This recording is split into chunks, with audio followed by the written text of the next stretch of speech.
हाँ तो welcome back दोस्तों, मैं हूं एमडी अतहर हुसैन और आप देख रहे हैं मेरा YouTube channel Cosmos English classes. तो चलिए दोस्तों, आज का जो टॉपिक है हम सबके सामने वो टॉपिक है बिहार बोर्ड के 12th के स्टूडेंट के लिए पहला चैप्टर जिसका नाम है इंडियन सिविलाइजेशन एंड कल्चर। इससे पहले मैंने ऑलरेडी आपके लिए 2 वीडियोज़ अपलोड कर दिया है। अगर आपने अब तक उस वीडियोज़ को नहीं देखा है तो प्लीज़ मेरे चैनल पर विजिट करके उस वीडियो को आप जरूर देख लें। ठीक है दोस्त, तो आज जो हम पैराग्राफ कवर करेंगे वो पैराग्राफ 2 होगा। क्या होगा?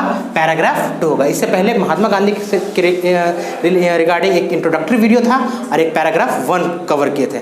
तो पैराग्राफ 1 के बारे में थोड़ा सा चर्चा करते हैं क्योंकि वो जानना जरूरी है। अगर आप वीडियो नहीं भी देखेंगे तो इसको मैं बता दूंगा तो अब क्लियर हो जाएगा। पैराग्राफ 1 में गांधी जी ने बताया है किसके बारे में, तो कुछ दूसरे कंट्रीज़ के कल्चर के बारे में, उनकी सभ्यता के बारे में, सिविलाइजेशन के बारे में। उसमें गांधी जी ने बताया है कि क्या कहते हैं इन देशों, जैसे आपका चीन हो गया, उसमें उन्होंने चर्चा किया था। क्या कहते हैं जापान के बारे में। तो इन सब कंट्रीज़ के बारे में गांधी जी ने बताया था कि ये देश ऐसा देश है जो अपनी सभ्यता को कम्प्लीटली क्या कर दिया है, भुला दिया है और अपने आप को वेस्टर्न कल्चर में यानी कि पश्चिमी कल्चर में, पश्चिमी सभ्यता में अपने आप को क्या किया है, उन्होंने बदल दिया है। लेकिन भारत की ये खूबी है कि भारत अपने आप को नहीं बदला, अभी भी अपनी सभ्यता पे, अपनी संस्कृति पे क्या है, भारत टिका हुआ है। तो इस पैराग्राफ में उससे आगे की बात गांधी जी क्या करते हैं। गांधी जी कहते हैं इन दी मिडस्ट। मिडस्ट का मतलब क्या होता है? मध्य। यहाँ पर मैंने लिख दिया है बीच, मध्य बोलते हैं। गांधी जी कहते हैं इन दी मिडस्ट ऑफ ऑल दिस, इस सब के बीच, यानी दूसरे कंट्री के बारे में, रोम के बारे में, ग्रीस के बारे में, चीन के बारे में, जापान के बारे में गांधी जी ने कहा कि उस सब देशों ने अपने कल्चर को तो भुला दिया, अपनी सभ्यता को भुला दिया, लेकिन ये जो हमारा देश है, हमारा जो प्यारा भारत है, ये हमारा जो देश है, इस सब के बीच क्या रहा? ऑफ ऑल दिस, इस सब के बीच, सब ने अपने कल्चर को भूला, लेकिन सब के बीच India remains immovable. Gandhi ji क्या बोलते हैं कि इंडिया क्या रहा, क्या बना हुआ है? इमूवेबल बना हुआ है, यानी कि इंडिया अपने जगह से न दाएं घुमा, न बाएं की तरफ घुमा, न आगे न पीछे, यानी अपने सभ्यता पे इंडिया क्या रहा? टिका हुआ रहा। फिर कहते हैं Gandhi ji and that is her glory, यही तो हमारे भारत की क्या है? ग्लोरी है, अच्छाई है, खूबसूरती है। ठीक है, आगे क्या कहते हैं गांधी जी? आगे कहते हैं it is a charge. Charge का मतलब क्या होता है? मामला। क्या होता है? मामला। किसी के खिलाफ नहीं बोलते, जैसे कहते हैं उसके खिलाफ चार्ज आया, चार्ज किया गया, मामला दाखिल किया गया है। तो गांधी जी कहते हैं इट इज अ चार्ज, कहते हैं कि ये मामला है किसके खिलाफ? तो कहते हैं अगेंस्ट इंडिया, मतलब हमारे देश भारत के खिलाफ। गांधी जी कहते हैं कि भारत के खिलाफ एक मामला है, भारत के खिलाफ कुछ देश ऐसा कंप्लेन करते हैं, ऐसी बात करते हैं कि her people are so uncivilised. Her people यानी यहाँ के जो लोग हैं, इस भारत देश के जो लोग हैं वो क्या है? अनसिविलाइज्ड हैं, सो अनसिविलाइज्ड, बहुत ही ज़्यादा असभ्य हैं। फिर कहते हैं गांधी जी इग्नोरेंट। इग्नोरेंट का मतलब क्या होता है? अनजान, अनभिज्ञ। दूसरे देश के लोग कहते हैं कि भारत के लोग असभ्य हैं और अनजान हैं। फिर कहते हैं एंड और स्टॉलिड। स्टॉलिड का मतलब क्या होता है? मंदबुद्धि, कि भारत के लोग क्या हैं? मंदबुद्धि हैं। फिर से इस लाइन को एक बार रिपीट करते हैं। गांधी जी कहते हैं it is a charge against India that her people are so uncivilised, ignorant and stolid, कि भारत के लोग बहुत ही ज़्यादा असभ्य हैं, अनजान हैं और मंदबुद्धि हैं।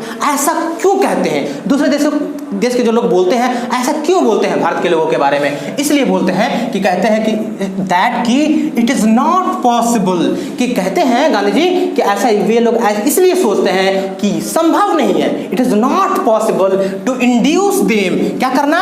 इंड्यूस करना, यानी कि फुसलाना। क्या करना? फुसलाना। यानी गांधी जी कहते हैं कि भारत के लोगों को फुसलाना, भारत के लोगों को इंड्यूस करना, प्रलोभन देना, लालच देना संभव नहीं है। क्यों संभव नहीं है? टू अडॉप्ट एनी चेंजेज, किसी भी बदलाव को अपनाने के लिए। यानी अगर दूसरे देश के लोग अगर भारत के लोगों को कहते हैं कि आप क्या कर लें, अपने सभ्यता को भूल जाए और पश्चिमी कल्चर को अपना ले, पश्चिमी सभ्यता को अपना ले, तो अगर ऐसा भारत के लोग को कहते हैं तो भारत के लोग कहते हैं नहीं, मैं अपनी सभ्यता को अपनी संस्कृति को नहीं भूल सकता हूँ। तो इसलिए वहाँ के लोग कहते हैं कि भारत के लोग असभ्य हैं, अनजान हैं और अनभिज्ञ हैं। फिर कहते हैं Gandhi ji it is a charge really against our merit.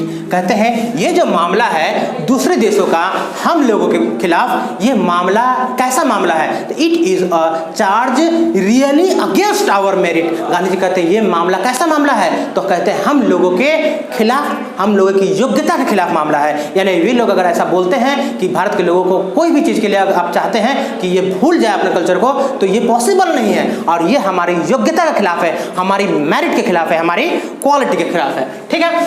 Gandhi जी फिर कहते हैं व्हाट का मतलब यहाँ पे क्या होगा? जो।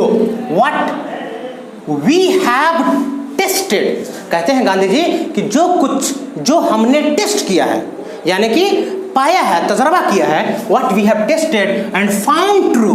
और गांधी जी कहते हैं कि जिस चीज़ को हमने टेस्ट किया है और सत्य पाया है, यानी जिस लाइफ में जो हमने तजर्बा किया है और उसको क्या पाया है, उस तजर्बे को, उस एक्सपीरियंस को क्या पाया है? ट्रू पाया है। किसके बिना पे? तो कहते हैं on the anvil of experience. वो हमने तजर्बा के इस पे क्या किया है? पाया है। हमने हर चीज़ को बहुत ही बेहतरीन तरीके से एक्सपीरियंस किया और वो ऐसा एक्सपीरियंस है कि हमने उस चीज़ को जिसे एक्सपीरियंस किया है वो एंविल पे किया है, यानी बहुत ही तरह की तकलीफ दिक्कत उठा करके हमने उस चीज़ को समझा है। इसलिए हम अपनी सभ्यता को कभी भी क्या कर सकते हैं? नहीं भूल सकते हैं। फिर आगे कहते हैं गांधी जी मेनी का मतलब क्या? बहुत लोग मेनी थर्स्ट का मतलब क्या होता है? थोपना, किसी के ऊपर जबरदस्ती का डालना। तो गांधी जी कहते हैं many thrust their advice upon India. Gandhi ji कहते हैं बहुत सारे लोग क्या करते हैं? इंडिया के ऊपर अपना एडवाइस क्या करते हैं? थोपते हैं। सपोज मैं टीचर हूँ, मुझे कुछ लोग एडवाइस करते हैं, जबरदस्ती कहते हैं कि आप क्रिकेट खेलो, तो ये मेरी इनर फीलिंग नहीं है कि मुझे क्रिकेट खेलने में एक्चुअली मजा नहीं आता इसलिए मैं क्रिकेट नहीं खेलूंगा, लेकिन कुछ लोग चाहते हैं कि मैं क्रिकेट जबरदस्ती खेलूँ, मेरे ऊपर उस चीज़ को थोपते हैं, तो उसी को बोलते हैं थर्स्ट करना। तो गांधी जी कहते हैं मेनी थर्स्ट देयर एडवाइस। बहुत सारे लोग अपने एडवाइस को क्या करते हैं? थोपते हैं। किसके ऊपर? तो कहते हैं अपॉन इंडिया, भारत के ऊपर। लेकिन क्या? एंड सी रिमेन्स स्टडी, और भारत क्या रहती है? स्थिर रहती है। यानी बहुत सारे लोग, बहुत सारे देश क्या करते हैं? भारत को कहते हैं कि आप भाई अब क्या लगे हुए हैं, अपनी पुरानी सभ्यता संस्कृति को भूलिए, नई सभ्यता संस्कृति को क्या कीजिए? अपनाइए। लेकिन भारत क्या ऐसा करती है? नहीं। इसलिए तो भारत के लोगों को क्या क्या कहा दूसरे लोगों ने कि भारत के लोग असभ्य हैं, अनजान हैं और मंदबुद्धि है। तो ये गांधी जी कहते हैं कि बहुत सारे लोग क्या करते हैं? अपना एडवाइस थोपते हैं, लेकिन सी रिमेन्स स्टडी, लेकिन भारत क्या रहती है? स्थिर रहती है, किसी का नहीं सुनती है। वो कहती है, भारत कहता है क्या? कि हमें अपने देश की सभ्यता को, संस्कृति को कभी भी नहीं छोड़ना है। फिर कहते हैं Gandhi ji it is the sheet anchor of our hope. यही हमारे उम्मीद की क्या है? चादर है कि हम अपने सभ्यता को कभी भी क्या करें? नहीं भूलें। अपने सभ्यता के साथ, अपनी संस्कृति के साथ हम क्या करें? अपने आप को आगे की ओर बढ़ते रहें और बहुत सारे मामलों में क्या करें? तरक्की करें। तो ये हमारी उम्मीद की क्या है? ये किरण है। फिर गांधी जी क्या कहते हैं? पैराग्राफ 3 में क्या बोलते हैं? पैराग्राफ 3 में कहते हैं गांधी जी, बहुत ही इंपॉर्टेंट लाइन है, civilisation is that mode of conduct which points out to man the path of duty. Gandhi ji सभ्यता का सही मीनिंग बताते हैं, सही मतलब बताते हैं कि सभ्यता का सही मतलब क्या है। हम इस जो चैप्टर को पढ़ रहे हैं, इसका नाम है भारतीय सभ्यता और संस्कृति, इसमें गांधी जी ने कोशिश किया है अपने स्टाइल में लिख करके समझाने का कि सभ्यता का क्या मतलब है। तो गांधी जी कहते हैं कि civilisation is that mode of conduct. Gandhi ji क्या बोलते हैं? Civilisation is that mode of conduct. Mode का मतलब होता है अवस्था, कंडक्ट का मतलब होता है व्यवहार, जो आपका बिहेव है। गांधी जी कहते हैं सभ्यता व्यवहार की वो अवस्था है। क्या किसकी अवस्था? व्यवहार की अवस्था, यानी आप किसी के साथ कैसा व्यवहार करते हैं। तो गांधी जी कहते हैं सभ्यता व्यवहार की वो अवस्था है conduct which points out to man the path of duty, जो लोगों को क्या करता है? पॉइंट आउट करता है, यानी लोगों को इशारा करता है, बताता है किसकी तरफ? तो पाथ ऑफ ड्यूटी, कर्तव्य के रास्तों की तरफ। यानी हमारी सभ्यता हमें क्या बतलाती है कि हमें अपने कर्तव्य, हमारा जो काम है, हमारी जो ड्यूटी है, उस ड्यूटी पे हमें क्या रहना है? आगे की ओर बढ़ते रहना है। यही सही मायने में सभ्यता का मतलब है। ऐसा नहीं है कि जैसे मैं टीचर हूँ, मुझे मेरी ड्यूटी है पढ़ाने का, तो मैं अपनी ड्यूटी से क्या करूँ? भटक जाऊं। ये सभ्यता का मतलब नहीं है। मैं अपनी ड्यूटी को लेकर के, अपने टीचिंग को लेकर के कितना ज़्यादा कमिटेड हूँ, यही बात बताता है कि सभ्यता एक्चुअली में यही चीज़ है। इस लाइन को फिर से एक्सप्लेन करते हैं। Civilisation is that mode of conduct, सभ्यता व्यवहार की वो अवस्था है which points out to man, जो व्यक्ति को इशारा करता है, बताता है क्या चीज़, द पाथ ऑफ ड्यूटी, कर्तव्य का रास्ता। फिर आगे बोलते हैं क्या, गांधी जी आगे कहते हैं performance of duty and observance of morality. Performance का मतलब क्या होता है, प्रदर्शन करना, किसी चीज़ को परफॉर्म करना। तो गांधी जी कहते हैं परफॉर्मेंस ऑफ ड्यूटी, यानी अगर आपका कोई ड्यूटी है, मैं टीचर हूँ, आप क्या कहते हैं क्लर्क हैं, कोई फार्मर है, उनकी क्या ड्यूटी, हर लोगों की अपनी अलग अलग ड्यूटीज़ होती है। तो गांधी जी कहते हैं परफॉर्मेंस ऑफ ड्यूटी, अगर आप अपना ड्यूटी करते हैं, ड्यूटी को परफॉर्म करते हैं, तो वो चीज़। And observance of morality, observe का मतलब अपनाना, उसको फील करना, किसको, तो ऑब्जर्वेंस ऑफ मोरालिटी। मोरालिटी का मतलब क्या होता है, आपका नैतिकता होता है। क्या होता है, नैतिकता होता है। Are convertible terms, Gandhi ji कहते हैं ये एक ऐसा टर्म है जो कन्वर्ट किया जा सकता है, बदल सकता है। गांधी जी कहते हैं परफॉर्मेंस ऑफ ड्यूटी, यानी ड्यूटी पे आपका performance, and observance of morality, morality को अपनाना, ये क्या है, आर कन्वर्टेबल टर्म, ये ऐसा टर्म है जो कन्वर्ट हो सकता है, बदल सकता है। जरूरी नहीं कि जितनी एनर्जी में मैं आज पढ़ा रहा हूँ कल भी पढ़ा सकता हूँ, मेरे साथ कुछ प्रॉब्लम हो सकता है तो मैं अपनी ड्यूटी को बहुत अच्छे तरीके से ना कर पाऊँ, लेकिन मेरा ड्यूटी के प्रति क्या होना, कमिटेड होना, यही एक्चुअली में क्या है, सभ्यता है। तो गांधी जी ने क्या कहा कि performance of duty and observance of morality are convertible term, ये ऐसा टर्म है जो कन्वर्टेबल है, बदला जा सकता है, हर रोज आप उसी तरह से नहीं कर सकते हैं। फिर गांधी जी कहते हैं टू ऑब्जर्व मोरालिटी, मोरालिटी को अपनाना, यानी नैतिकता को ऑब्जर्व करना। टू ऑब्जर्व मोरालिटी, नैतिकता को ऑब्जर्व करना, अच्छाई को ऑब्जर्व करना, वो कैसा है, तो कहते हैं is to attain mastery over our minds and passion. तो ये कैसा है, तो कहता है कि टू अटेन का मतलब क्या, प्राप्त करना। क्या प्राप्त करना, तो मास्टरी प्राप्त करना, किसी चीज पे एक्सपर्ट होना, over our minds and passion, हमारे दिमाग और हमारे पैशन पे। कहते हैं अगर आप मास्टरी हासिल करना चाहते हैं तो आपको क्या करना होगा, तो कहते हैं टू ऑब्जर्व मोरालिटी को अपनाने के लिए, नैतिकता को अपनाने के लिए आपको अपने दिमाग, अपने माइंड और अपने पैशन पे, अपने शौक पे क्या करना होगा, आपको मास्टरी हासिल करनी होगी। यानी आपको अपने दिमाग का मास्टर और अपने पैशन का मास्टर बनना होगा, तभी जाकर के आप मोरालिटी को क्या कर सकते हैं, गेन कर सकते हैं। ठीक है, लास्ट लाइन में क्या कहते हैं गांधी जी, सो डूइंग, अगर आप ऐसा करते हैं, अगर आपका कंट्रोल हो गया आपके माइंड पे और आपके पैशन पे, तो ये करके आप क्या कर सकते हैं, सो डूइंग, यह करके वी नो आवर सेल्फ, हम खुद को जान पाते हैं।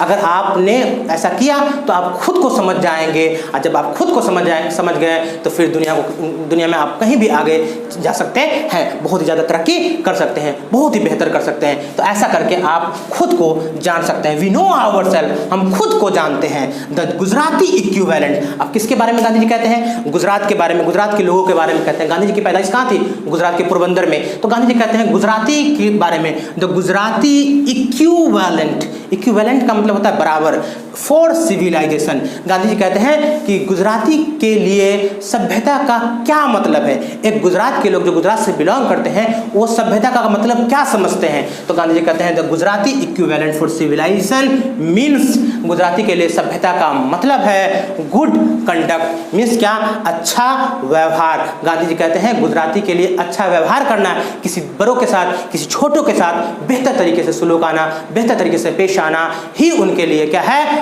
उनका सभ्यता है। वो सभ्यता का मतलब कहते हैं कि हमारे लिए सभ्यता का मतलब है किसी से भी अच्छे तरीके से व्यवहार करना, अच्छे तरीके से पेश आना। ठीक है, आई होप कि आपको ये जो मैंने पैराग्राफ 2 और पैराग्राफ 3 बताया है ये बेहतर तरीके से समझ में आ गया होगा। अगर आपको ये वीडियो अच्छा लगा तो प्लीज़ क्या कहते हैं, आप इसे शेयर करना न भूलें, और जब भी इस तरह के वीडियोस को आप देखें तो अपने सामने कॉपी कलम उठा कर रखें, ताकि जो कुछ भी इंपॉर्टेंट लगे उसे आप नोट डाउन कर लें। तो चलिए दोस्तों, आज हम इस वीडियो को यहीं पे समाप्त करते हैं, फिर नेक्स्ट वीडियो में आपसे मुलाकात होगी। तब तक के लिए नमस्कार, आदाब, सलाम, thank you so much and love you all.